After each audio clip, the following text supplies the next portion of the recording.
Hi, I'm just going to go over these four flagged questions. We'll see how um, how I do with question 23. I know I can narrow it down to two, but yeah, I think I'm likely going to struggle with with that one. It's just very tricky, so I'm not sure I'm going to be able to really give a satisfying explanation for it. Um, yeah, we'll see how I do with the other ones as well, because I actually don't remember them, but I'll do my best. Okay, so which one of the following, if true, most bolsters the support for the paleontologist hypothesis? So we're trying to bolster the support for the hypothesis. So that's kind of interesting, right? We're like supporting the support. Um, Slightly different wording there than we would usually see, right? So we usually would just see provides the most support for the hypothesis. Okay, we'll see if that makes a difference, when we get to the answer choices, if some of them are more just focused on the hypothesis itself and others are more focused on kind of lifting up the support that's offered for the hypothesis. Okay. Of the dinosaurs of the bird-like group called ornithomimids. Okay. The later ones had toothless beaks and weak jaw muscles. A fossil of the later ornithomimid species, Gallimimus bullatus, was found to have remnants of a comb-like plate inside the beak. Okay, remnants of a comb-like plate. And this is a later one. And the later ones had toothless beaks and weak jaw muscles. Okay. Such plates are found in modern ducks and geese, animals that strain small bits of food from mud and water. Okay.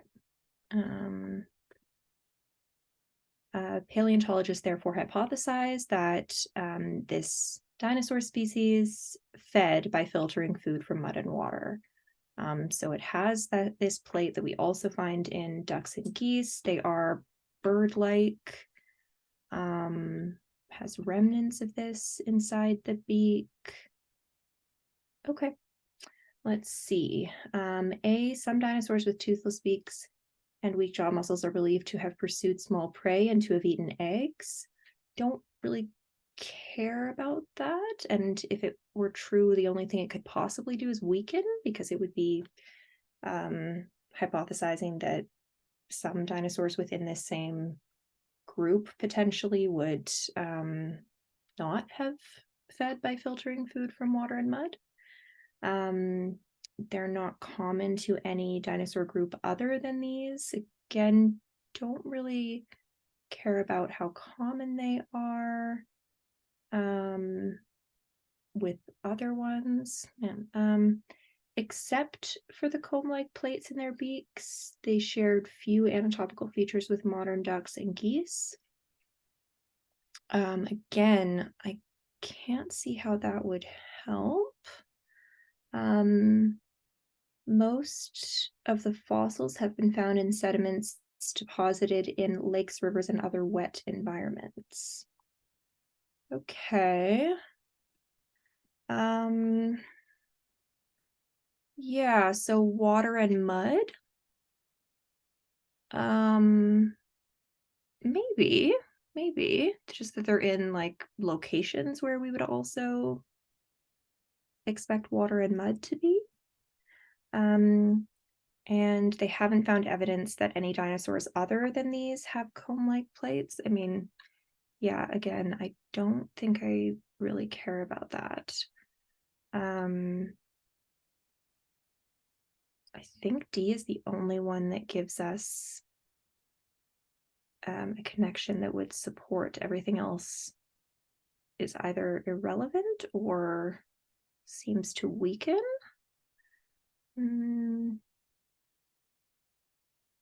Speaks to me, jaw muscles were not common. Not that one except for these. They have few dental features common. Again, I can't, yeah, I cannot see. D is the only one that I feel like I can connect. So yeah. Certainly doesn't strengthen very much, but it's the only one I think that I can really connect. So if you feel like you found a way to connect one of these others to actually strengthen the argument, definitely let me know if you need like more clarification on that. But yeah, just looking at D, to me it seemed like the only one that could potentially help the argument here. All right. 16, which one of the following is a principle that, if valid, most helps to justify the park ranger's argument?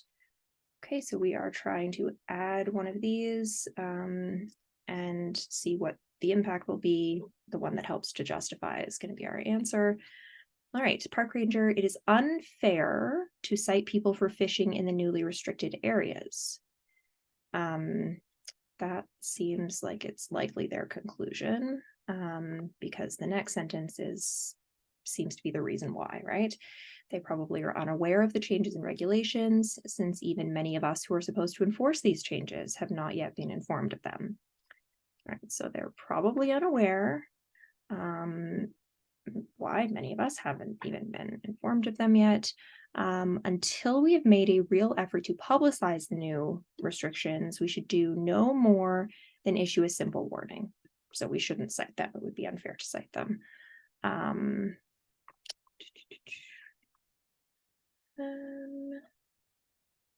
So this might be actually the main conclusion, is because it's unfair to cite people, we shouldn't do it. We should just issue a warning. So let's see. Okay. A, people should not be cited for violating laws of which they are unaware.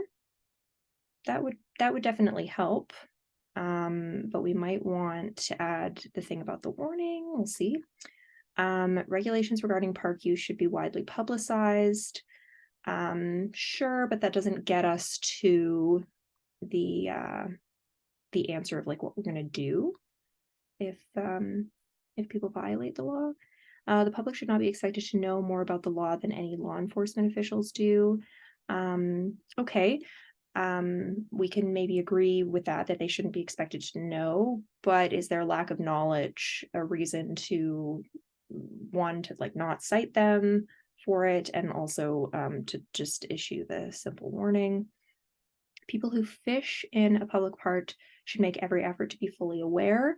Okay, that would go against the argument, and say that they should be expected to know, and therefore this whole idea of using their lack of awareness as a reason that they shouldn't be cited would fall apart. So D would weaken the argument significantly. We don't want to do that.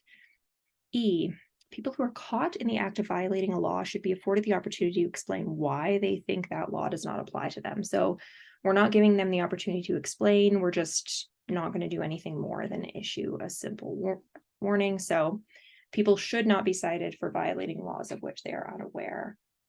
A is looking good. All right. Flaw. Right. Reasoning is most vulnerable to criticism on the grounds that it does what? Okay. For several years, the Technology Institute has used a new experimental curriculum in its plumbing program. Several years, new experimental curriculum, plumbing. A survey last year found that only 1/3 of the Institute's plumbing graduates, which is well below the national average. All right, well below the national average. Last year. Why would I compare to the national average? Okay. So just keep that in mind, right? We're comparing to the national average. Why would I compare to the national average if I want to know if this new curriculum is working?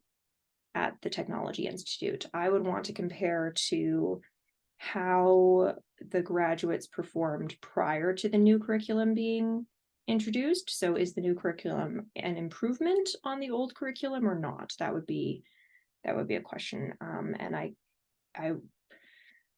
want to compare to how people did previously in the same institution as opposed to how people did in the same year at different institutions, which is what the national average would be comparing to. Okay, so only 1/3 were able to pass. That's a survey last year found that only 1/3 of the Institute's plumbing graduates were able to pass. This shows that the new curriculum has lowered the quality of plumbing instruction. And that would only be true if there was like higher than 1/3 were able to pass prior to the introduction of the new curriculum. And even so, we would have to rule out other potential causes, because that would just be a correlation. But we don't even know that we have a correlation here. We don't know that the 1/3 pass rate is actually new for the Technology Institute. All right. So it treats a phenomenon as an effect of an observed change in the face of evidence indicating that may be the cause of that change. I don't think there's evidence indicating that it may be the cause of that change. So the phenomenon, which is like only a 1/3 pass rate, as an effect of an observed change. So they're saying that's an effect of the change in curriculum. But are they doing that in the face of evidence that the pass rate is the cause of the change in curriculum? I mean, one explanation would be that maybe at this Technology Institute, they have like a low pass rate, and so they had a low pass rate before, and so that's why they decided to introduce the new curriculum. But we really have no evidence to support that. That would just be something that we're trying to pull out of thin air to try to make A work. We do not want to do that. We want to stick to what the argument actually gives us. B uses a lack of evidence that the quality of the instruction has increased as though it were conclusive evidence that it has decreased. No, they're not actually using a lack of evidence as their support. The support that they're using is just the fact that the pass rate is lower than the national average. So it's still not good evidence, and they still haven't provided evidence of an increase in quality, but they're not relying on the lack of evidence of an increase in quality as evidence that it has decreased. So they're not saying like, oh, because it hasn't increased, it must have decreased, you know? Okay. C concludes that something has diminished in quality from evidence indicating that it is of below average quality. Yes. So below average, we're comparing to other institutes in the nation, right? Comparing to the national average. And they're concluding that based on that, it has lowered in quality. But in order to say it's lowered in quality, we have to look at the before and after, and we don't have evidence of what the pass rate was before the curriculum was introduced. D uses a national average as a standard without specifying what the national standard is. They don't actually need to specify what the national average is. Their argument would not be helped in any way by specifying what the national average is. It's just the fact of it being below average isn't relevant to their conclusion. That's the issue. It wouldn't matter if they said the national average was 2/3 or half or 90%, wouldn't make a difference to the fact that the argument is flawed and they have not proven their conclusion. E confuses the factor's presence being required to produce a phenomenon with the factor's presence being sufficient in itself to produce that phenomenon. We do not have any factor that is required or sufficient here. We don't have conditional reasoning being relied on either in a flawed way or appropriate way. So E is not the answer. All right, so we've done the first three. Now we get to question 23, which is a rough one. So we're looking for the exception to the weakeners. So 4 of the answer choices here would weaken, and one of them weakens the least, I guess, or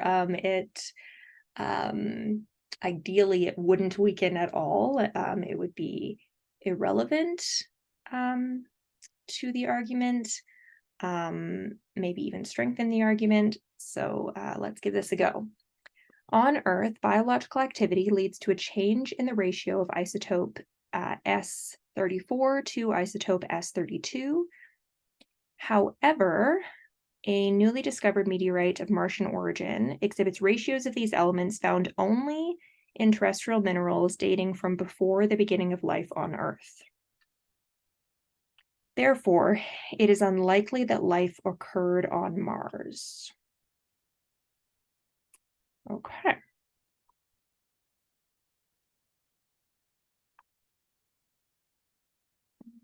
On Earth, biological activity leads to that. So we don't know that that is true in our solar system, galaxy, universe, whatever. We just know that on Earth, biological activity leads to this. Maybe that's not the case on Mars for some reason. So that's one potential gap that we could exploit to weaken the argument. A newly discovered meteorite of Martian origin exhibits ratios of these elements found only in terrestrial minerals dating from before the beginning of life on Earth. Okay, so we have found them. We have found terrestrial minerals that exhibit these ratios. They just also are old. They exhibit those ratios, but they date from before life began on Earth. Okay. So if we were to just pick up some random minerals on Earth, it's possible that we would pick up ones that date from before the beginning of life on Earth, and therefore, now, I mean, I'm just reaching here based on like the fact that we have limited information in this argument. I'm not saying that this is necessarily true, so don't come for me, geologists, biologists. But yeah, like the context that we're given here, we do know at least they exist, right? So in theory, if we have access to some minerals that are from Earth, right, that originate in Earth, that doesn't mean that they're always going to show the presence of life. Like they're not always going to have a ratio of these isotopes that would demonstrate that life exists here. So it would be possible to find some that are just old, right? So like maybe this meteorite is of Martian origin is just made up of old parts of Mars. Yeah. So okay.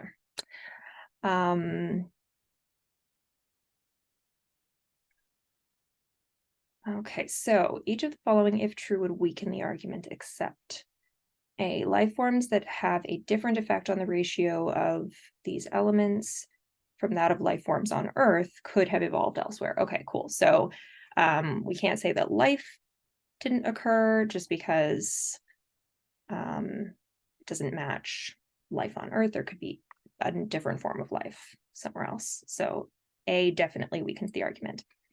The effects of life on this ratio depend on a number of climatic and environmental factors with regard to which Earth and Mars differ. Yes, so that goes back to the kind of thing of on Earth, biological activity leads to this. ratio, maybe on Mars, biological activity would lead to a different ratio. The ratio in the meteorite is the same as that on Mars as a whole at the time that the material in the meteorite left Mars. Okay.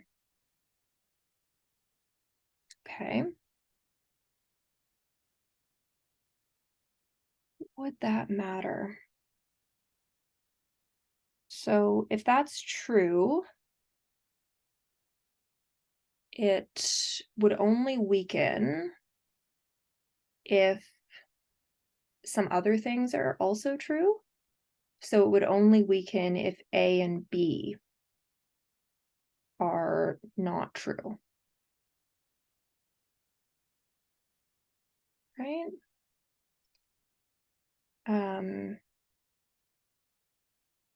Like if A and B were true, then C being true would not do very much to weaken.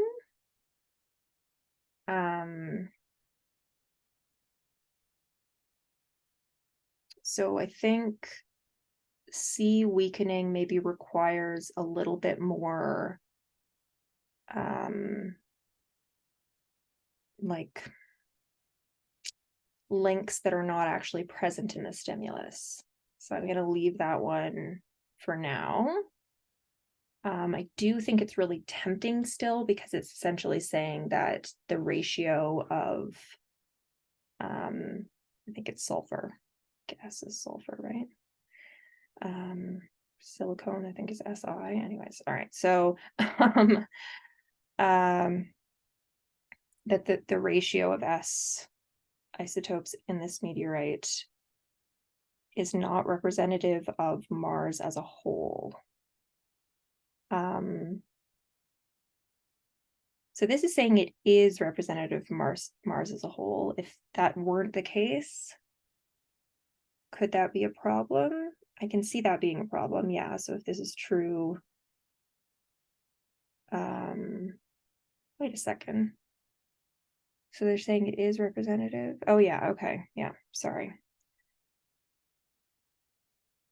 So if it weren't representative, that would weaken.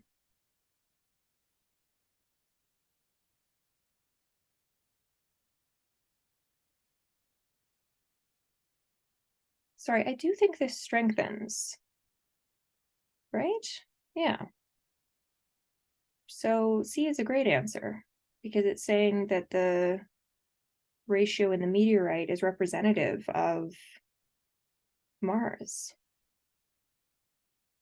Okay, sorry, I like C. It's a good we can accept answer. It strengthens.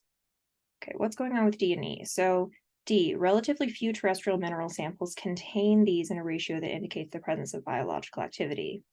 Okay, so that means that there are plenty of terrestrial mineral samples that wouldn't indicate the presence of biological activity. And so the fact that we get something from Mars that doesn't indicate the presence of biological activity doesn't mean there's no biological activity there.